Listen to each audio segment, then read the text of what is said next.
Good evening.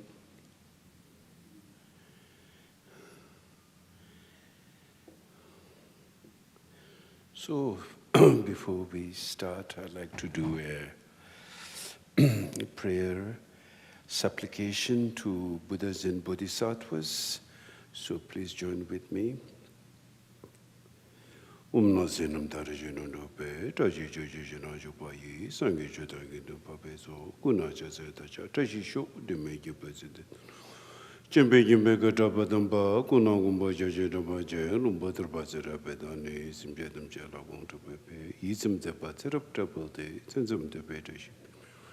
The worship by Gala Chazalo, Jambejano, Padendo Jize, Cherezamo, Jimbepe, saying in Potipa.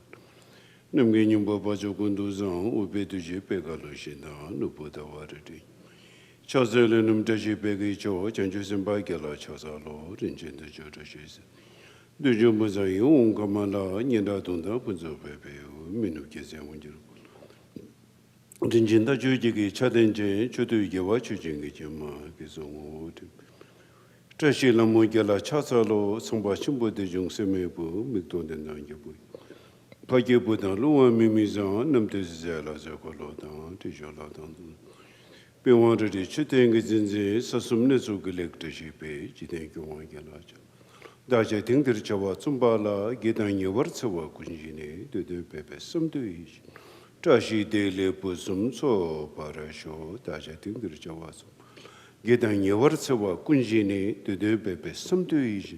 Tashi de Pusum so Parasho, Daja think the Chavasum. Gitan Yavartsawa Kunjine, the Pepe, some to each. Tashi de Pusum so Parasho. Jumnende Barogumbo Jinjabe, Yana Chahasalo, Kongilo to the meeting in Tanumtar. Shingi to go, Chizinjin, you get to go Lepanse, Gondasa Besser. Mundunga Gizewe, to Sokuna, Pujita, Yana to Joy. Rudrachado, Numonino, Legature to the Chen, Maremusitum. Chingi Josera Denam, Denis, as you suggest, Denis, I guess it. Chudaji, the Chungin, Dalum was a jumper, young lady, Umarapsanadi, Marapsanadi. Umarapasanati, Umarapasanati, Umarapasanati, Umarapasanati, Umarapasanati, Umarapasanati, Umarapasanati, Umarapasanati, Umarapasanati, Kurkumita Deja. Ubetana, Sherabratinam, Lepanzimajamenjo. Gumbo Jambayan La Chasa, the Conzetta Bordo. Choose it to Bordona, young Gumbo Jamati, Kame Parion Tomasho, Lurito Michel. Mengas and Betezo Monachum, Gumju, and Illusion. Shut up, Sumgi Nawagi Parasho.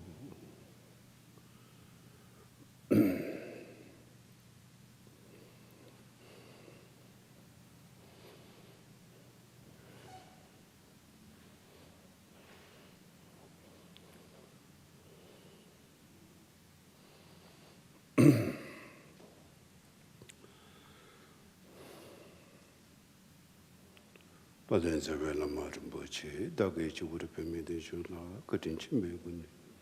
Kusun took in or Dubsaltus.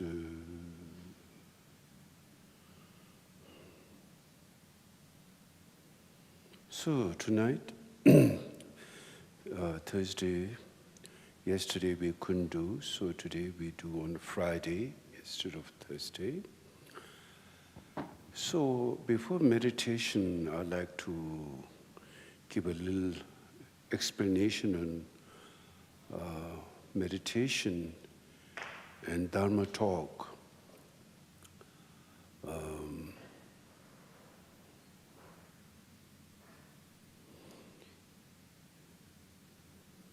In the Buddhist teaching, whether it's the Buddha turned the wheel of Dharma, means he gave the teaching 3 times. The first teaching he gave is the Four Noble Truth. And the second one is called the Heart Sutra, or Prajna Paramita in Sanskrit, on the teaching on the nature of phenomena. Regardless whether it's the first teaching, or the second teaching, or the third teaching, the nature of phenomena is essential in Buddhist teaching. What is reality, in other words? The reality of, we can sum it up in objective reality and subjective reality. Objective reality is the external phenomena, mountain, trees, ocean, rivers, all those. Subjective phenomena, the one which experience that, our mind or consciousness. So understanding and discovering the reality of objective phenomena and the reality of subjective phenomena. So it never started, Buddha's teaching never started with faith. It started with the first Four Noble Truths, the teaching of Four Noble Truths, which says, understand, recognize suffering. Of course, we all know suffering.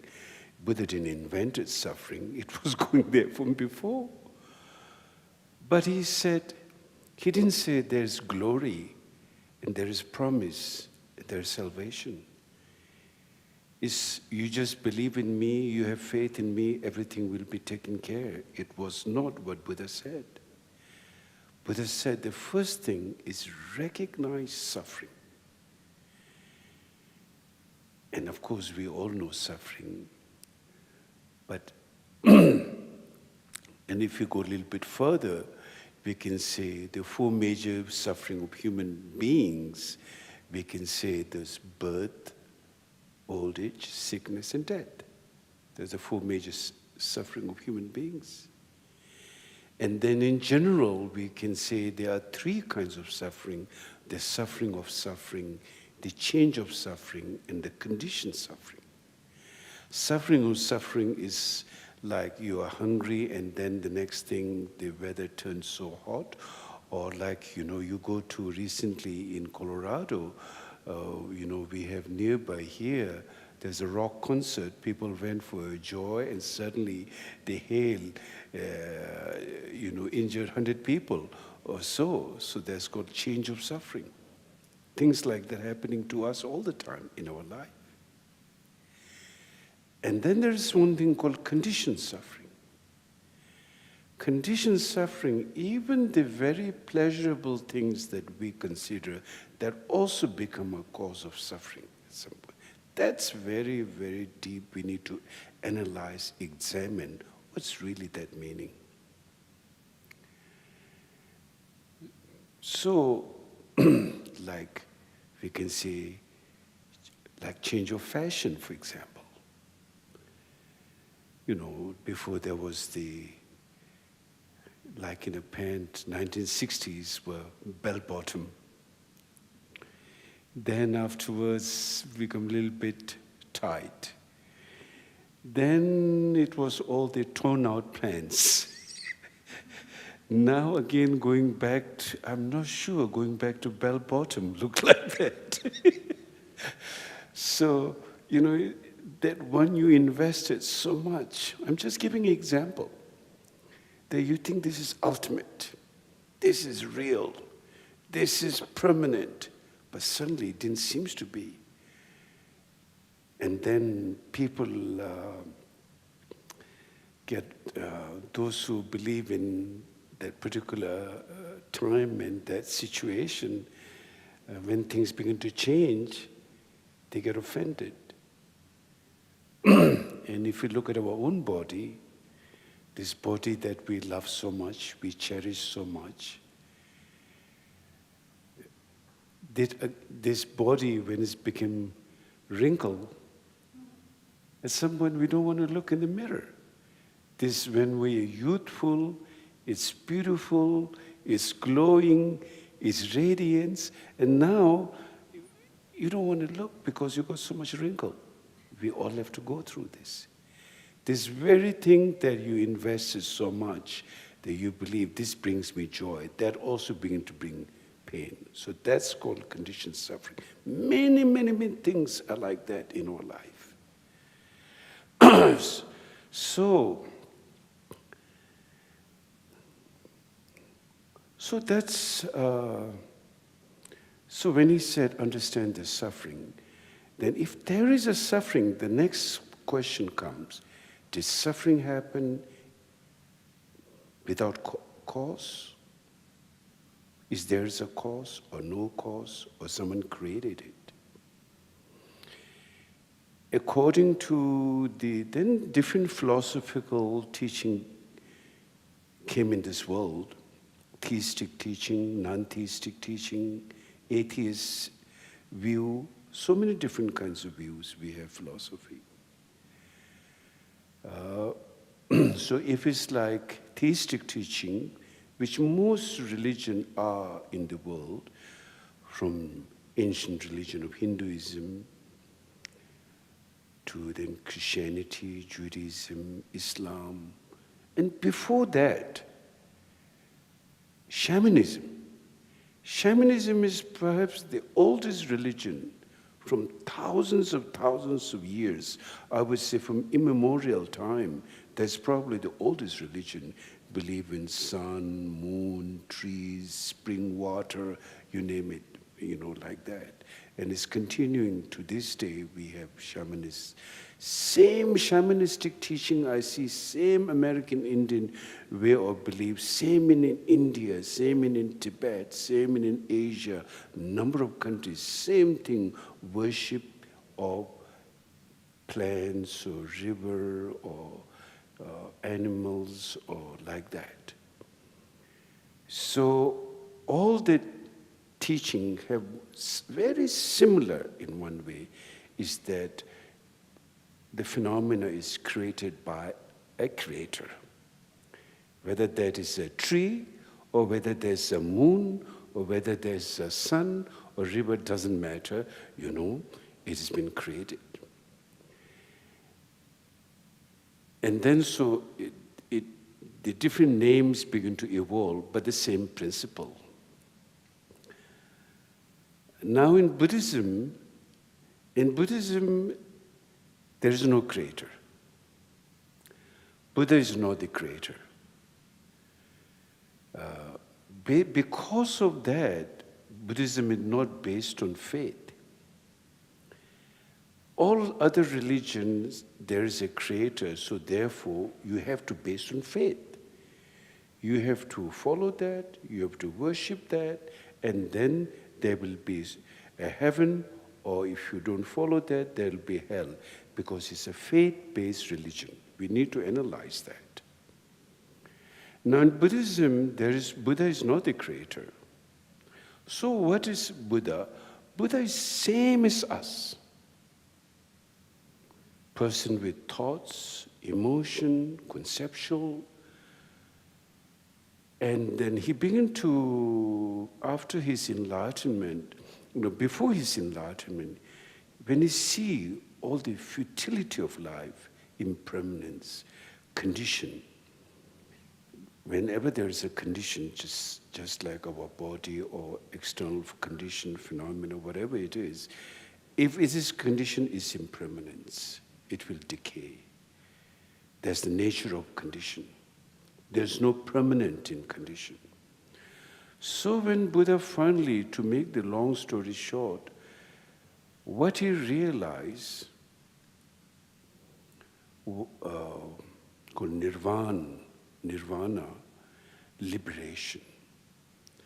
And that liberation has to do on the mind. So when we have,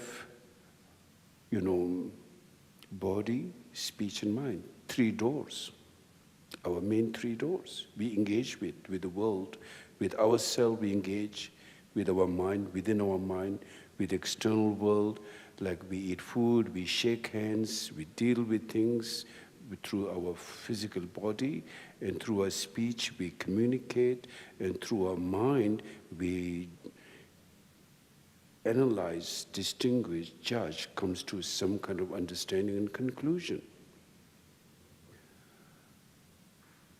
So, and tonight, since we are speaking on meditation, when you do meditation, meditation in the Buddhist teaching is far deeper than simply just like a calm your mind, like, altered your mind, like so you can escape from your pain and whatever is happening. That's not really the point in meditation.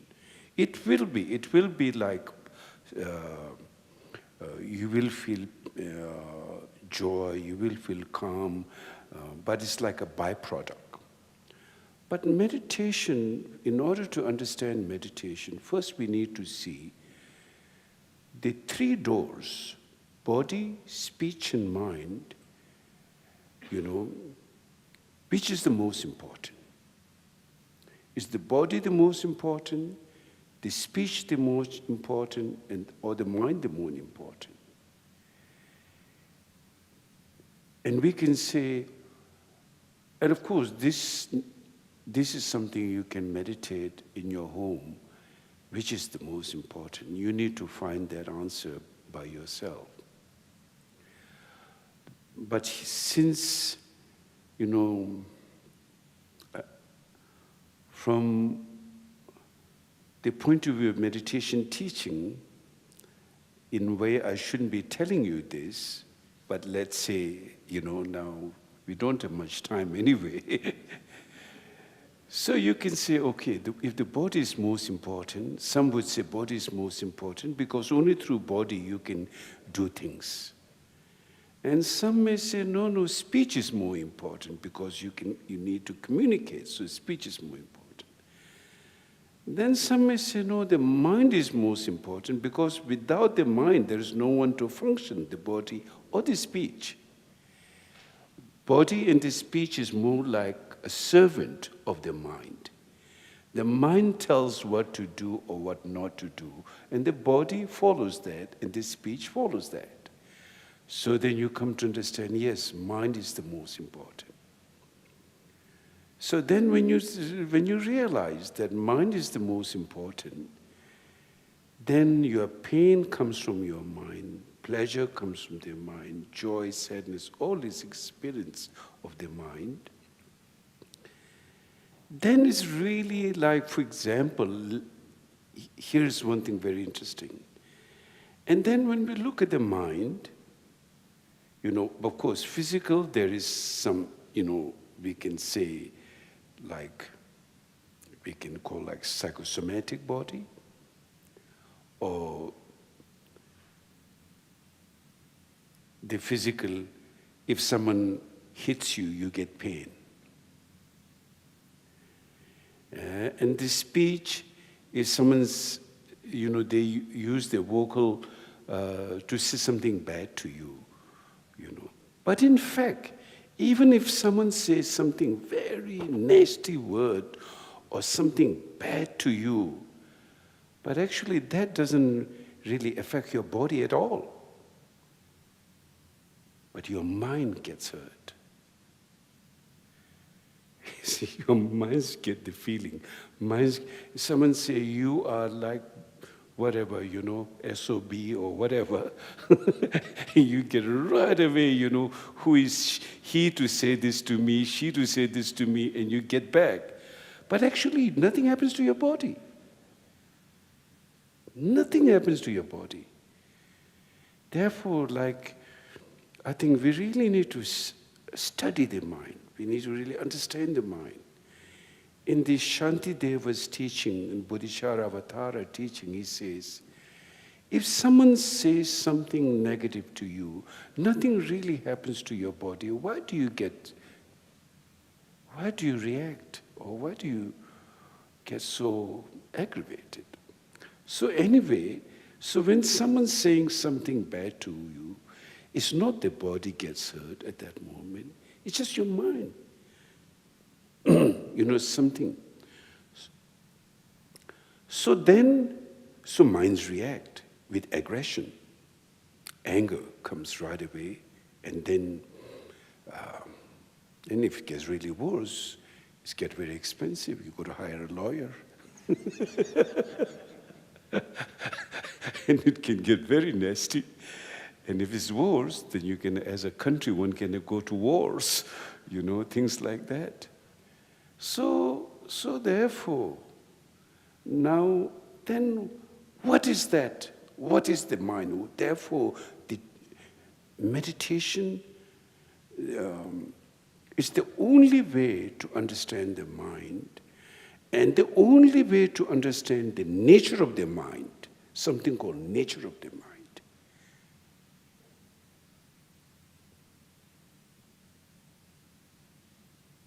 And then when you really look at that, so, when that anger just springs out, like, someone says something and like Jack in the Box, anger sprang out, and there you go right away, involved there. So what causes that, your mind to do that? What causes that to your mind to do that? Of course, we said, I don't know, that's what I feel. He said bad, she said bad, so I'm human, so therefore I reacted that way. Yes, it's true, but mainly that's because of ignorance. Whether you're human or not, whether you are demigods or whether you are gods, they're called devas. I'm not talking about the Judeo-Christian meaning of God, the creator, but like devas in Sanskrit, God's realm, demigod, gods and demigods, they had war, titans, there's Hollywood movies also, but they are based on the ancient legend of the 6 realms of life. There's a particular realm called God's realm, and God's realm represent pride, and demigods represent jealousy. So basically, when all these things happening, so then,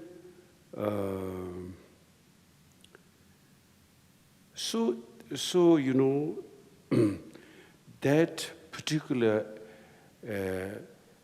anger, when it sprang out, what causes that to spring out is definitely ignorant, because it brings suffering to oneself and suffering to others. So anything which brings suffering to oneself and suffering to others is based on ignorance. It's not based on clarity. It's not based on wisdom. It's not based at all on intelligence. And ignorance should be called something does wrong to us, such as how we react at that moment. Is that intelligence or not? There is also intelligence. It's called the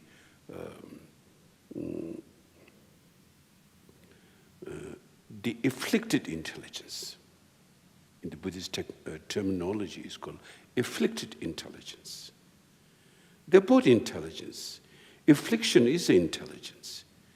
Ignorance doesn't mean that, you're in a dark room and now you're completely spaced out, like you smoke a dope and then you drink, bottle of whiskey and now you're completely out. Of course, that also something is going on in your mind at that time too. But here, ignorance means it has its own way of doing things which deceives you, and which the intelligence deceives you, and intelligence deceives others. So that is very powerful, very powerful. Ignorance is very powerful. It's called afflicted intelligence, because it's not taking you to freedom or liberation. Rather, it's taking you to every corner where you can get trapped. Everything you touch become like trap. Everything you think become trap. So then almost like we are trapped, we are trapped in this way, trapped in that way, and not knowing how to free oneself from that. So then we can, there's one word I think is very appropriate, I feel. we call creatures of habits. Our ignorance and affliction creates all these different phenomenal afflictions, emotions, conceptual, and they become habits. And habits become thicker and thicker and thicker and thicker. So like when people go for therapy, whether it's individual therapy, group therapy, you just go for one session, nobody gets better just by one session. They need to go again and again and again, sometimes for years. Why? Why? Because of habits. Habit is strong, habit is thick. It's like, you haven't washed your dishes for a long time, and now they are so thick, you need all kinds of scrub or every possible thing. So like that, habits get formed up. And what are the causes? Is our habits of afflictions of all kinds. And then when we look further, so when it's from gross, if there is something gross habit, it didn't happen gross just by itself. Logically, we can say it started with a very thin one, for example. So by the time we say, oh, that person was a wonderful person, but now he or she changed, become very angry and become very difficult, or become a wonderful person. There's a change of that. So we can change ourselves with our, training through therapies and through meditation, and particularly working with the mind. The deepest way to change ourselves is through direct meditation, meaning directly with the mind dealing the mind. Mind cannot be dealt by object. I used that example. His Holiness Dalai Lama says that, someone wearing a 5-carat diamond stone, which is very precious, expensive. But if you have a lot of mental suffering, you think you lick that diamond thing, it's not going to cure you. In fact, if you're not careful, it can cut you. So, mind can only deal with the mind. Mind cannot be dealt with object. We're thinking external object can fix our mind. But that never happened, that never did. So then there is further deeper when you look into the, mind. When you really look at this mind, it just goes everywhere. Not for an instant the mind rests. Not even momentarily. You want to rest, but your mind doesn't allow you to rest. It's just like every direction it goes. Then when you say it really goes everywhere, I just want to get rid of it. No, it's there until, at least until you are not dead, it's going to be there with you.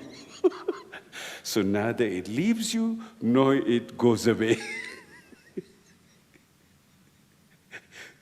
So, what American saying, damn if you do, damn if you don't do.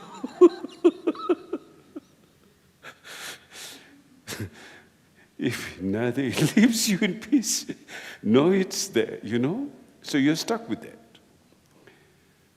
And what is this mind? What is this mind? Is conceptual thoughts. Conceptuals is, mind is general word, but its characteristic is thoughts, emotion. Basically, we can sum it in one word, conceptual thoughts. So now how to now we can understand the mind. So in the Four Noble Truth teaching, this first Noble Truth teaching Buddha gave is called understand suffering. Second, if there's suffering, there's a cause to that, which is afflictions and ignorance. And third is cessation. So anyway, let's not go that deep right now. But so now understanding the mind,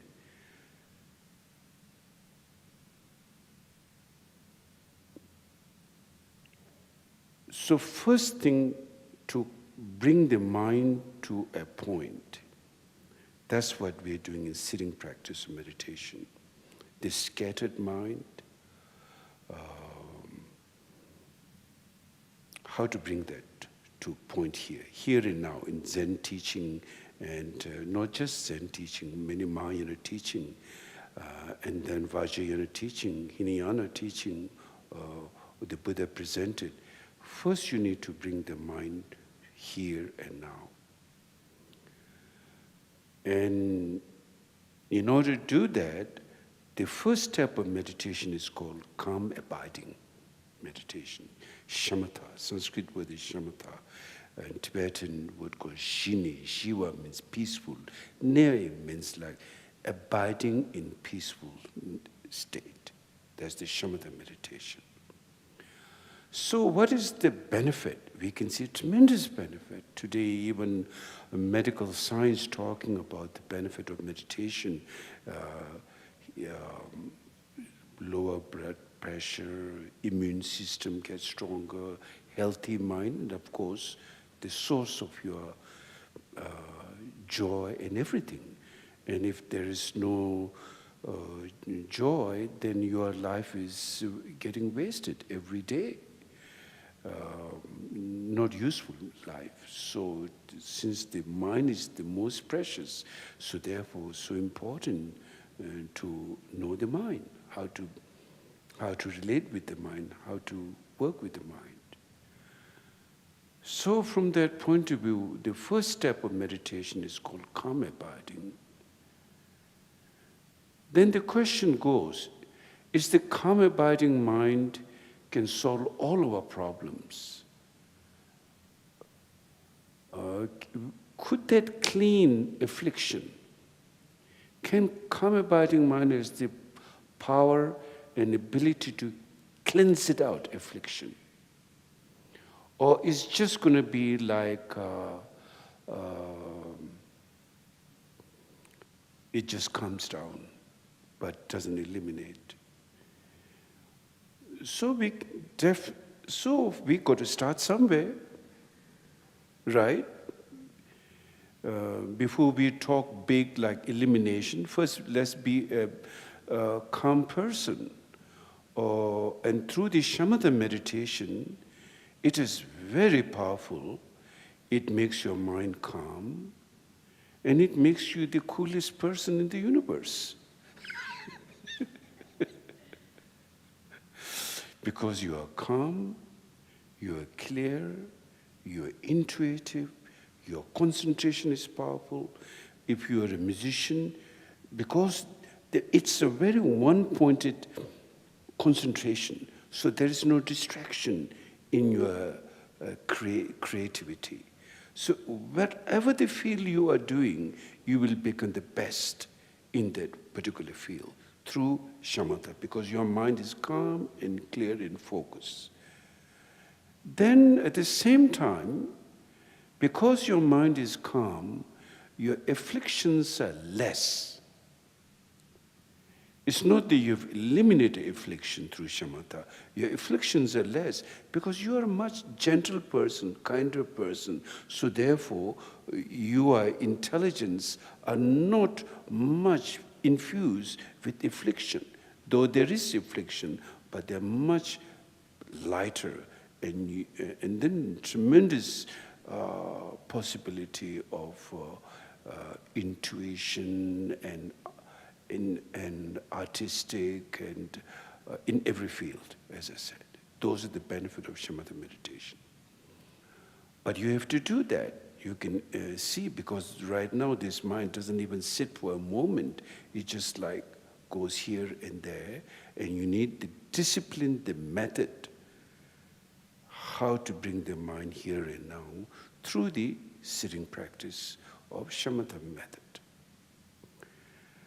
So this is what we are doing tonight. is sitting practice of calm abiding. Once you establish calm abiding, then the next step of meditation is called vipassana meditation.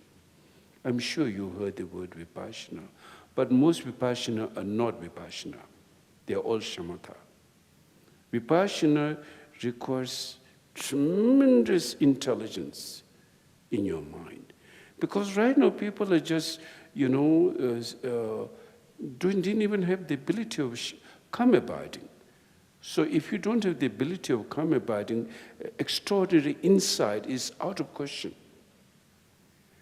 It's like a very murky water, and then you try to clear the murky by doing like this. It will get more murky. This is how we do things right now to solve our problem. We bring more things into that, and we make it more muddier. And the teaching says that when in shamatha meditation you learn, once it's calm, then all the mud settles down by itself. That's the power of the mind. By itself. And then you begin to see the pebbles and fish and colors and whatever is there in the sea or river or ocean begins to be a clear thing you begin to see. That clarity able to see is profound intelligence. That also comes naturally from the mind. It's there, right there. It's right there in your mind right now. And that mind is free of affliction, because afflictions examples are like the mud. Ignorance is like the mud. Afflictions are like the mud. Our habits we are trapped are like the mud. Once that goes away, your mind is clear, and primordial intelligence is known as enlightened mind, basic goodness mind. That's what is called, Buddha mind. And of course, one is to do a lot of practice of compassion, a lot of practice of sitting, because right now we are so trapped in habits and afflictions. And once it's there, that is awakened mind, free of ignorant. So this is a step. I'm just generally telling you how the practice of meditation is finally eliminating the all ignorance through the natural quality of the mind itself, which is in your mind itself. Buddha nature, we call Buddha nature, awakened, natural quality that we have. So therefore, since that, how come that natural quality? Natural quality means it has to be there from the very beginning. If it's not there from the very beginning, it cannot be natural quality. And that is indestructible. It's there, it's right now like a dormant. But that doesn't mean something new has come, it's already there. Like, for example, right now, on a cloudy day, we don't see the sun. Does it mean sun never existed? That's not the case. Sun is always there. But the cloud temporarily has obscured. But once the clouds move away, then the sun is there. Same thing. The mind which is absolutely free of affliction and ignorance that confuse intelligence, there is the shining possibility of inherent quality of primordial wisdom, Buddha nature. And through sitting practice, working with the mind, one can reach that state. And how can you reach that? When you do your shamatha meditation, though it appears like right now you're doing meditation and then you're experiencing calm, clear, free, you experience that. But that free space is fundamentally there. You cannot create space. No matter how hard you work, you cannot create space. Space is primordial, fundamental in its own nature. So mind is deep to know. Therefore, it's important when you learn about mind, very important to have a teacher. Otherwise, it's impossible. Someone who went through that way, someone who has done many years of training and practice and retreat, someone who experienced can guide. So, but the thing is, you cannot create space. Create space is natural. So the teacher is like the guide, showing you, now you've reached this state, you've reached that state, step by step by step, and through your own experience, through your own meditation practice, and then you begin to have confidence in your basic goodness from the afflicted mind right now, that the mind which doesn't even sit for a moment is just rushing out. So this is how one practices Dharma, or one practices meditation. You know, word Dharma, basically it's your mind.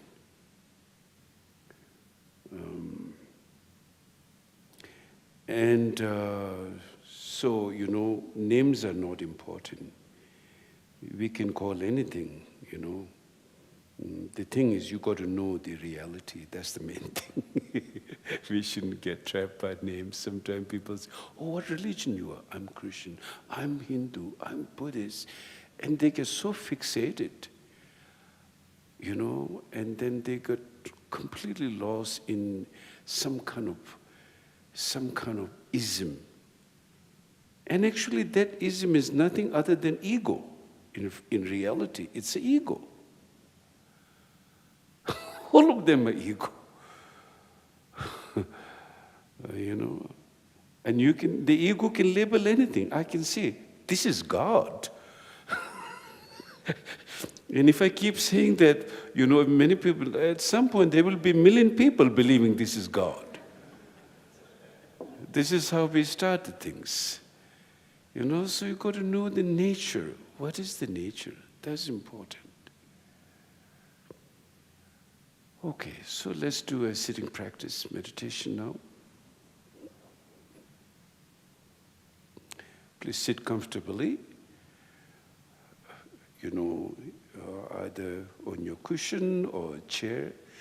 Sit straight.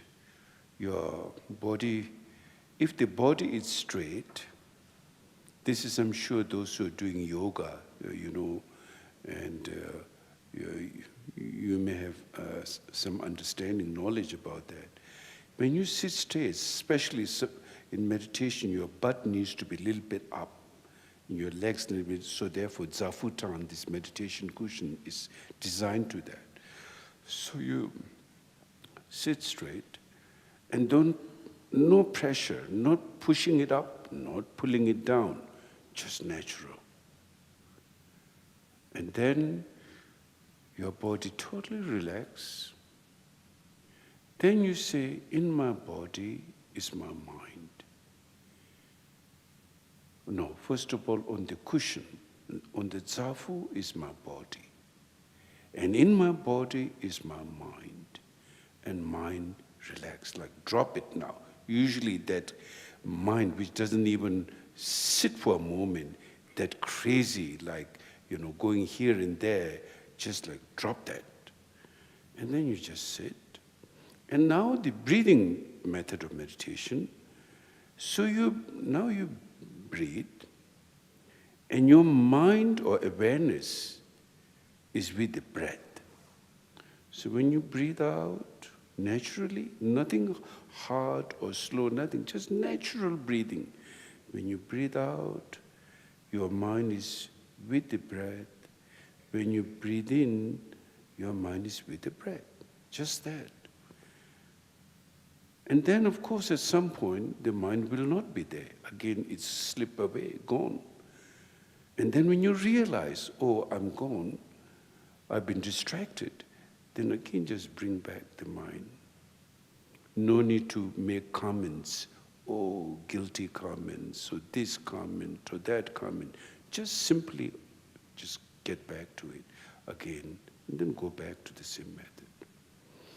Now, if you feel drowsy, you should try to wake that up. It's not good when you do meditation, you fall asleep. There's no benefit at all. And if you see too many thoughts arising, you cannot control, like a gushing river, waterfall, like a waterfall, so much thoughts you cannot control. Don't try to stop their mind either. If you try to stop their mind, you cannot stop their mind. What you have to do, allow that, and allow kind of disengage. Allow that. But disengage itself has the connotation of like you try to stop something again. So I don't think there's a word actually to that, it's experience. So instead of that, you allow that and go back to the breath. Here, your measurement is your breath. So your breath is kind of like where you are, the vehicle, you are the breath, because there are meditations where there's no breath, no focus, just the mind itself. That's the advanced meditation. But at the beginning, breath is very, very good because it kind of like puts you in the right place. So mindfulness is very important while you're sitting, because without mindfulness, then if your mind is distracted, you will not know. So observer, mindfulness is observing.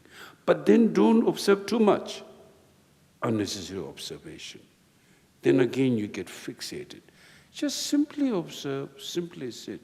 No big deal. If you make a big deal in meditation, that itself is a problem. Meditation should be, just do it, as I said, without making a big issue. Because that making an issue will stir up, again, many thoughts, many conceptions. So just sit and watch your mind and relax. Okay?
If you have any questions, we can here have discussion.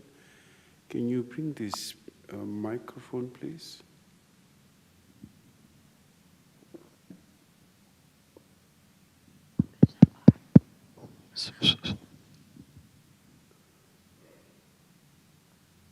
Here.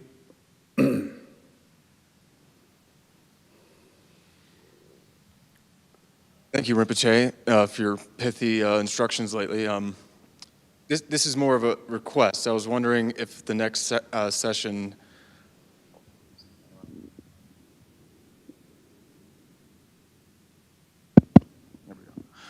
Thank you for your pithy instructions, Rinpoche. I was wondering if the next session we could say Chhoje Rinpoche's prayer for the aversion of nuclear war. The prayer we do for the world peace prayer, in the world in general and in this nation, may not even the names, disease, famine, war, and suffering be heard. Not just this country, but all over the world, that should be our prayer. And those prayers are very important because it frees our mind from affliction and anger and negativities. And when everyone makes a prayer, a collective prayer, it does have effect, and particularly it has effect in your own personal life, because you become a better person, more compassionate person, and that will bring joy and happiness in your life. So I think this prayer includes everything in that. It was written by my teacher, his son is Chhoje Rinpoche. So it's a very special prayer. Yeah. And during meditation, we have limited time, but as an individual, you can do that in your practice. And so like that. Thank you, Rinpoche. All those prayers of praying for the world peace, it has direct effect on us personally, because that's what you become in your life, and that you engage with your family, friends, in yourself. That's what's very, very important. Modern education that people grow up doesn't really teach much on compassion. So therefore, we have lots of people today, so much war, and outside they look very civilized, but inside a lot of affliction. And that's what leaders and people, when there's a big thing, then there's a lot of problem in the world. We create problem in the world. And because our untamed mind, or because we didn't really know how to relate with our mind, those are the causes. Next.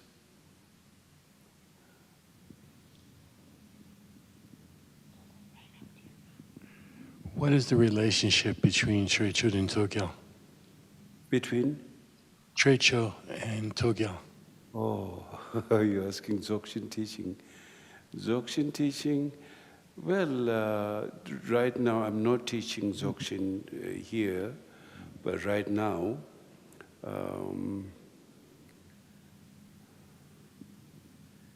texture is cutting through, cutting through, the method cutting through. And Togyal is meditation on the sights and sound and smell and all those things. In other words, mind has a space and mind has an expression. The ultimate nature of this space, Dzogchen texture practice, and ultimate nature of the expression is Togyal practice. Yeah. Expression. Excuse me? What do you mean by expression? If there is no expression, you wouldn't be able to, right now you cannot even think about, right? The thinking part is expression. But the thinking part, which allows it, there has to be space. So the fundamental nature of the space and the fundamental nature of their expression on the very high level of Dzogchen teaching called Chhoje and Togel. But that's something you have to do a lot of shamatha and a lot of, before that, you have to do a lot of preparation. Otherwise, it's not easy to understand. I've just been asking as I've been doing. Excuse me? I've just been asking as I've been doing Togel for a long time. Yeah. Togel, well, you should receive the, I'm not teaching right now, Togel. Yes. Okay. Yeah. Rinpoche, we have a question online here. Yes. So actually 2 questions in one. So one, In order to practice Togel and Chhoje and Togel, step by step by step. And one thing very important, that people have to practice the practice of compassion. Because right now, moment you think, it's the self come. Self, I. And then everything you is based on what do I get? What is there for me? What is this? So therefore, before one practice compassion, practicing something so deep, the nature of the mind of the Chhoje and Togel, with completely out of reach. So one is to practice shamatha, one is to practice compassion. Therefore I say, please practice compassion, because, for example, the Bodhisattva teaching and compassion is extremely important. When we look at our own practical life experience, we live in sensorial world. Every day people go to work, they expect something nice from their colleagues, whether they smile, or whether they say something nice, or be respectful and friendly environment. But that all depends on the affection of the other person. Your well-being, 5 sensorial, in the eye, beauty, in the ears, music, or nice sound, smell, taste, all this 5 sensorial world depends on others' love and affection. If others' love and affection is not there, that is a very unfriendly working environment, or wherever you live. Whether it's home, partners, people, whatever, you are surrounded in a very negative energy we call negative environment. So how do you transform that? How do you make that? First practice, compassion. And the way to start with compassion, like I myself want happiness, others want happiness. Like myself, I don't want suffering, others don't want suffering. Everyone is equal in wanting happiness, not wanting suffering. And every being has the same rights, same potential of wisdom to be free, and right now being trapped. So therefore, the practice of Tonglen, meditation on compassion, is very, very important. When you do Tonglen practice, you exchange your happiness and suffering. There's a method how to do that Tonglen practice. And then again, we see that when we do Tonglen, it says, give your good to others, take others' suffering on oneself. Moment we hear that, there's an instant resistance. I don't want bad. I myself have a lot of problems. Why should I take others' pain? You see, there is the big wall right away comes in our mind. And that is how we are stuck with which I was earlier talking, afflicted intelligence. It is that fear that make us small, make us trapped, make us not open. So through the practice of Tonglen, and really seeing, you cannot start with your enemy, but you can start with the people you love. Let's say your parents. You're supposing very angry to your mother or your father, then you begin to think all the good things they did. Oh, today, let me take their pain for one day, for example.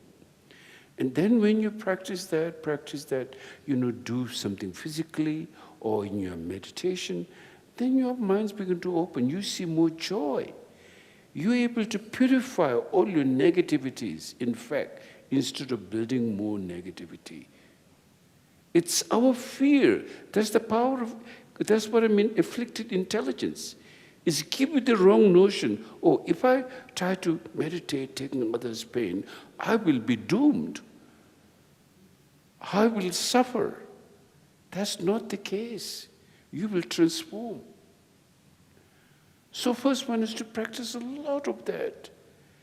And then you begin to see your openness, your possibilities, the genuine intelligence, wisdom intelligence.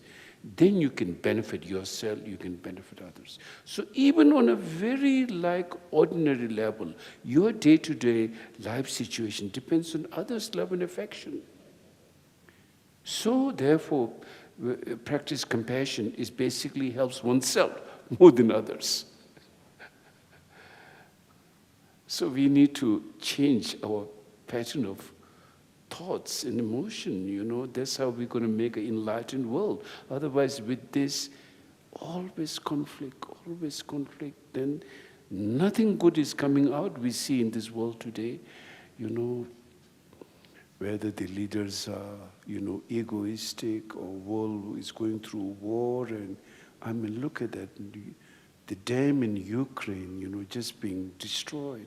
For what? So much suffering, so much land, people suffering, no food. Now I heard there is no water. It's man-made. Man-made means emotional. The mind, confused mind, power of confused mind. That's how we can become like that. As long as we leave this unchecked and not transform, we have the potential to be like that. So please practice compassion, practice, the sitting practice, and those are very, very important, in your happiness, others' happiness, particularly mainly your happiness. Then you will understand deeper your awareness, then the practice of Mahamudra, practice of Dzogchen, then one can realize that. Without practicing those, very difficult to get through that. But good question, thank you for asking me. One is to practice. Deborah, before, I just have a question online. Yes? Yeah, Rinpoche, I have one person asking here, how can one concentrate on the breath while meditating? And there is a comment second, which is a beginner meditator said that focusing on the breath is so boring. What would you tell them?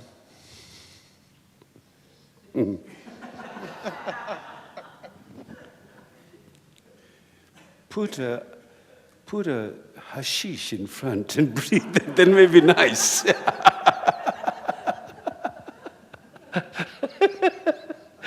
Then you will be just in bliss.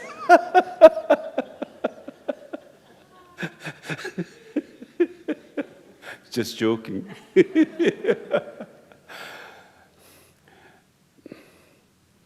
Boring is the resistance. Boring is another version of resistance, because, it never says that breathing meditation is the ultimate meditation.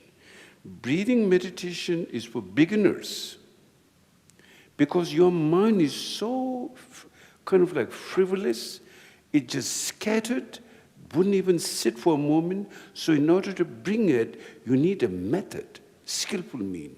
And the skillful mean, you're using the breath. Or you can use an object. You put like some picture, and then you just focus, first like Buddha's, Buddha's statue. You focus on the eye, eye for a week.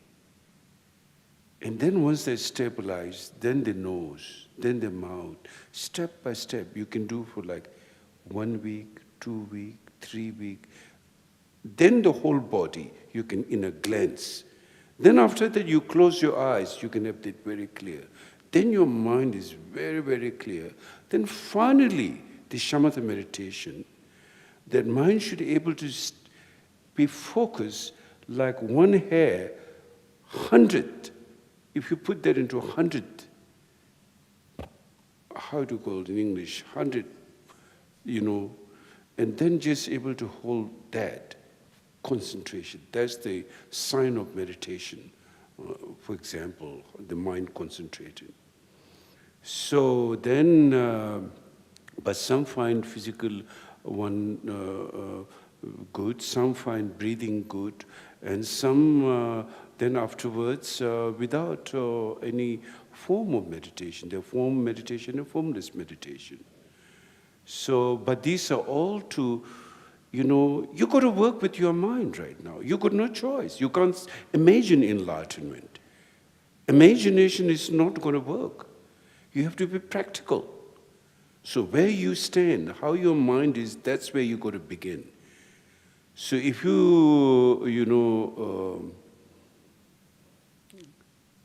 if your mind is very scattered, you need to have the mind brought to a point. So therefore, it may look boring, it may look excitement, sometimes very blissful, sometimes very exciting, sometimes very boring.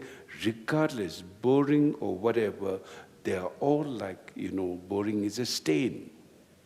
And you are kind of like working how to remove that. So rain or shine, you sit every day for whatever the period, and then you will come out of that. Yeah. Thank you for your Dharma talk, Rinpoche. Do you have any recommendations for establishing a daily meditation practice at home? Please do. Yeah. If you can do that, actually the best time is the early morning time, because mind is fresh. Unless you are an experienced meditator. First thing in the morning, when you get up, your mind is not influenced by many thoughts. In fact, when you first get up, it's just like, more like in a space. So, and then everything is vital first thing in the morning. And then you just meditate, your meditation will be much more powerful. But then if you have, your schedule, if that doesn't permit, then any time, afternoon, evening, any time is fine. But just do it. Even you're bored, do it. Even high, do it, low, do it, doesn't matter. Then at some point you will reach its level. Because if you only try to do, meditation is a nice experience, and sometime there will be, sometime no, then you won't progress. You need to progress. And progress can only happen through practice. Yeah. Rinpoche, there's another question for beginning meditators about paying attention to the breath for hours. Will that be helpful? Please say that again. Can I focus on my breath for hours? Will that be helpful? If you meditate, yes, just holding the breath alone, your mind has to be there. We breathe naturally. We breathe 24 hours, not just 1 hour. But your mind has to be there while you're breathing. So there's post-meditation, meditation state, and post-meditation state. So supposing you do morning meditation, you can see the whole day your mind is more calm, more clear, more intuitive. You can see the effect of that morning practice session. It lasts for like all day. And if you do like a weekend retreat, let's say you go to a mountain or in your home and do not talk. Don't look internet, no phone. Because the moment you start looking internet, phone, your mind is again completely gone. So give up internet, give up phone, no talking for 2 days. You see the effect will last for like at least 2 weeks or 3 weeks. Your mind much calmer, clear, like that. Talking meditation from my own personal experience, if you do 1 month of retreat of talking,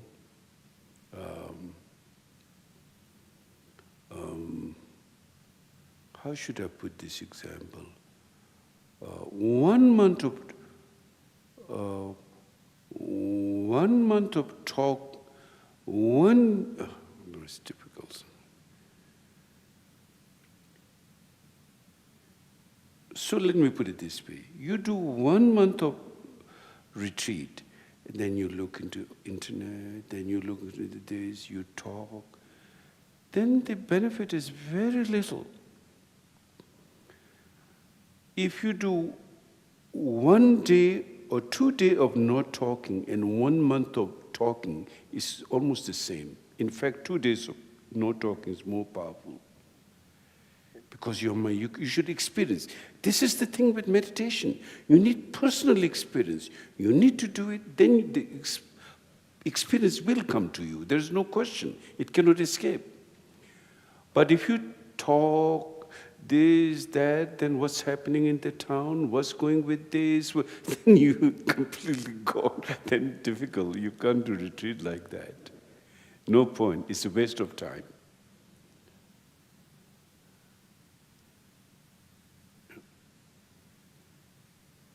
Yes? Speaker?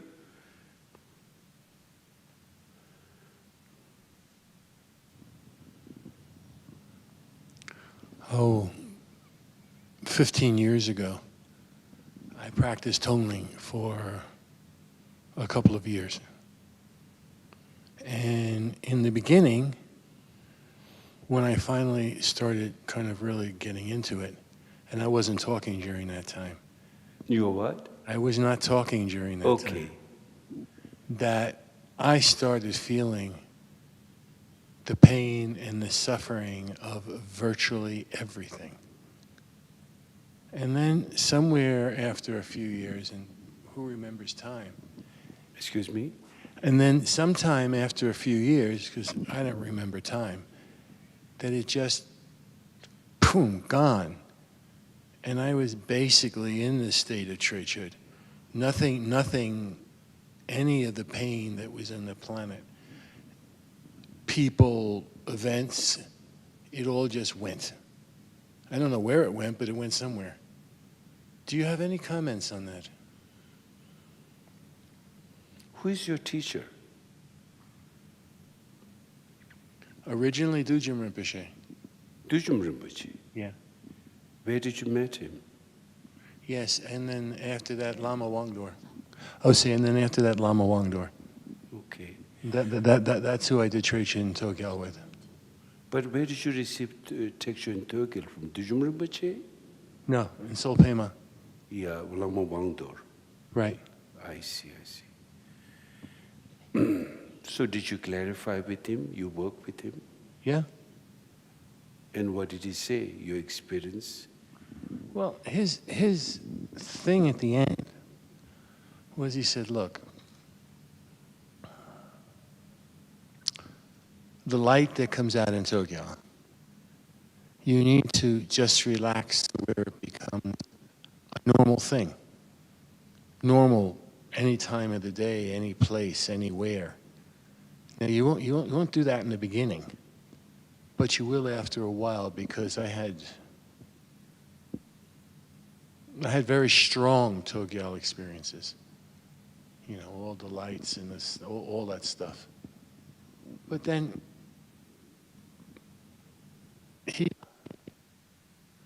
and since I've been back in the West, I find myself. Can you put the speaker close to you? Okay. Since he died, Yes. I have found myself practicing less. Practicing Tokyo and Chhoje less. Yeah. But I spent most of my life practicing Taoism. Yeah. And I've not found Well, such. if you're practicing less, that's not a good sign. Excuse me? If you're practicing less after he died, you said, you've been practicing less, right? Yeah. So I'm saying that's not a good sign. Oh, I know. That's why I was asking the question. Yes. So let me tell you an example. There's a student of both Chhoje Rinpoche and Chhoje Rinpoche. Chhoje Rinpoche is my teacher. And so she asked me to translate to Chhoje Rinpoche. She says she has Thogel experience. So we went there in Chhoje Rinpoche. He just used one sentence, that's it. So then she said, Rinpoche, I have this experience of Thogel with Tigles and this and that. And Chhoje Rinpoche answered, it's better not to have that. Well, what happened? So what's happening, if you don't perfect texture, Thogel will not be much point. In order to practice Thogel, first you have to perfect texture. Without perfecting texture, you cannot handle all those experiences. They just become like experience, and because you haven't able to go through the cutting through experience, then again it will be more like not much beneficial. That's what is in the teaching of the texture in Thogel. And then if the texture in Thogel, if you are able to cut through that well, then you will be continuing. So at the same time, you see, again, this is all play of intelligence. In other words, I think some of you have no idea what we are talking about. I can understand. But it's all play of intelligence. So let me put it this way. So we were earlier talking about ignorant and how ignorance brings the notion of self-I. Because we get stuck with I. We get stuck with ego. We get stuck with I. We get stuck, the why we couldn't figure out. The more ego we have, the more pain we have. We all know that, right? The person is very egoistic, person is so difficult to live with. We say, you're full of it. Very difficult to relate to, very difficult to become friends, very difficult to, even you try to be friends, you have to work a lot. And then you feel thankful after that is gone. So how does the I become? Why the I is false? So why there is no inherent I? Because the moment there is I, there's pain, there's fear, there's hope and fear, all these things. So fundamentally, that's the fundamental ignorance. What it does, the ignorance is not stupid in a sense like, doesn't know anything, like someone hit a hammer on your head and you like startled. It's not like that. It has a very deceptive intelligence of looking things in the deceptive way. And why? Because that's the only way it can survive. For ego to manifest, it's a fear of survival. But when you really look into it, what's there to fear, you cannot find. But it is so powerful that we build a habit and habituated. It's like instantly right now, someone calls your name or someone says something to you, even it doesn't harm you, hurt you, but you get very hurt, just like we used the example. So it's a fear of survival, fundamental. It's a fear of survival. And that's why its tool is affliction, anger, jealousy, hatred. That's the intelligence. Instead of intelligence going in the right way and making it into wisdom intelligence, it is making it afflictive intelligence. It can only make you a prisoner, hold on to you as long as it brings that fear in your mind, the survival notion. So that's the first, how the ego builds up in one way. So therefore you cannot relax. Then even you try to relax, I have to be relaxed. When you're told to let go, I should let go. You see? It's deep. It's really deep. So the only way to deal with it is through sitting practice. Practice compassion, practice.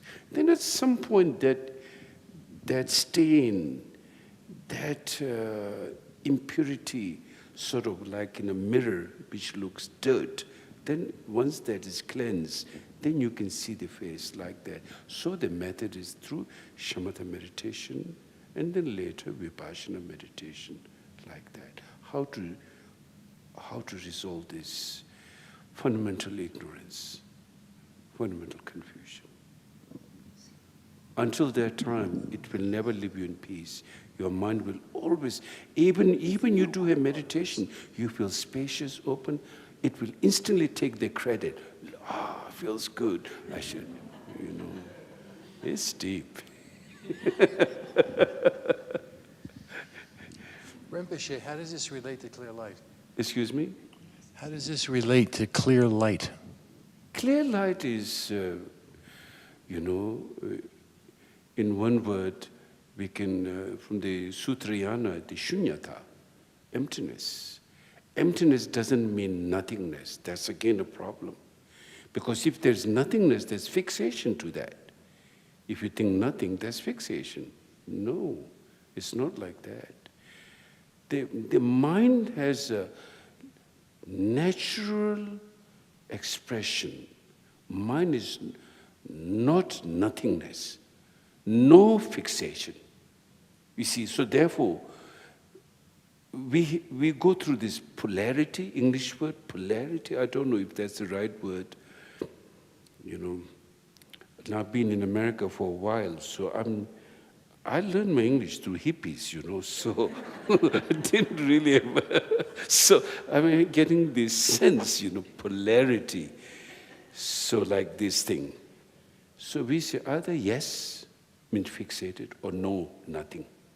That's how we think normally. Yes or yes, something or nothing, something or nothing, nothing or something. That's how we, but doesn't know how to allow the mind in its natural state. That's only comes through, one should have to discover that mind's nature. Neither the mind is, mind is not, our mind is like basic goodness. Mind is not that low to be fixated or like you're in a nihilistic nothingness. It's beyond the nihilistic nothingness and beyond the fixation of eternalism. So that you have to discover. Only through sitting meditation you can discover. Thank you, Rinpoche, for this wonderful discussion. It's fascinating, even though I don't understand everything. My personal question is, I am going on a silent retreat per your recommendation last time you were here for 1 week, the end of July, and I'm going to the place that Tracy had recommended. Several people have said to me, oh, you need a meeting with Rinpoche in order to, do things correctly. And I don't know, I feel like I'll be fine. Do I need to establish a meeting with you? As long as your meditation goes fine, no need. If your meditation goes into a problem, take some pot, and so you can also breathing, not boring. And it's legal now. Yeah.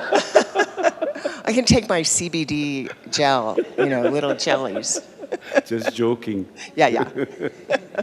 Oh, that does remind me of another question. This weekend in Denver, there was a convention for, what, help me out here, what was it? Psychedelics. What do you think of, and I have a friend who's a psychologist who said, hey, if you want to be a guinea pig, and I'm kind of considering it because it seems like it would take you to that place where eventually I want to be with meditation.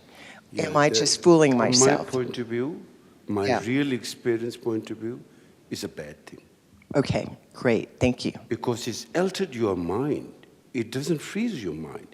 It creates like if you drink alcohol, it alters your mind. You begin to do crazy things, and the same thing with the psychedelic. You weren't able to handle that in your intelligence, in your mind. There are certain methods in meditation, very advanced. Sometimes certain triggers are used to look at the mind. But that's, out of question. So basically, and now I heard this smoking pot is bad for young people's memory, and many bad American medical science saying it's not healthy at all, especially for young people. It's in the news.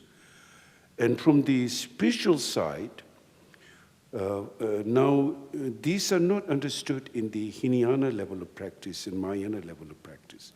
In the esoteric practice level, one deals with the wind, essence, and nerve channels, nadi. So what it does, right now your energy flows, like energy spots, like, they call head chakra, speech chakra, my different energy spots. And that, it affects our mind, that it degrades the mind. So gradually on the long run, your compassion will decrease. Your primal seeing of intelligence will decrease. It has very negative effect on the long run. So I suggest, please, better not to take that. Now for some medical reason, I don't know, But from the mental level, don't rely on something. You have your natural state. You don't have to rely something like that. So let's do world peace prayer. In the world in general and in this nation, may not in the names, disease, famine, war, and suffering be heard. May virtues, qualities, and merit and prosperity greatly increase, and may continuous good fortune and sublime well-being perfectly rise. In the world in general and in this nation, may not even the names, disease, famine, war, and suffering be heard. May virtues, qualities, and merit and prosperity greatly increase, and may continuous good fortune and sublime well-being perfectly rise. In the world in general and in this nation, may not even the names, disease, famine, war, and suffering be heard. May virtues, qualities, and merit and prosperity greatly increase, and may continuous good fortune and sublime well-being perfectly rise. By this merit, may all beings gain omniscience. Thus, And negative actions, which are the enemies, from the turbulent waves of birth, old age, sickness, and death, from the ocean's cyclic existence, may all beings be liberated. Thank you. Just one thing. When I never smoked a pot in my life. I smoked when I was 6 years old. I smoked a Panama cigarette. I did. There's a brand called Panama. I remember when I was, a very young boy with my friend, my playmate, he and I, we go hide and smoke a little, just 1-2 piece like that. Yeah, so when cigarette, not that bad. Of course, a lot of cigarette. But when I smell like when I'm walking anywhere in America, those who smoke, I get headache. I don't know how much effect it's doing to them, those who smoke. Even people close by, I get headache. It takes me like few hours to get out of that. So when I see that kind of effect happening to outside people, what's going to happen to themselves, those who smoke? And that's not like a free, clear mind. Makes my mind heavy and lots of negative energy. That's my experience. Okay, thank you. So everyone have a wonderful time, and we will meet on Sunday. I'm doing meditation on Sunday morning, 10 o'clock. Okay, good night. Thank you. Welcome, thank you. thanks everyone for joining us. So just as a reminder, as Rinpoche said, this Sunday, 10 a.m. to noon, Rinpoche is going to be teaching meditation. So please join us again. Have a good evening. Bye, everyone.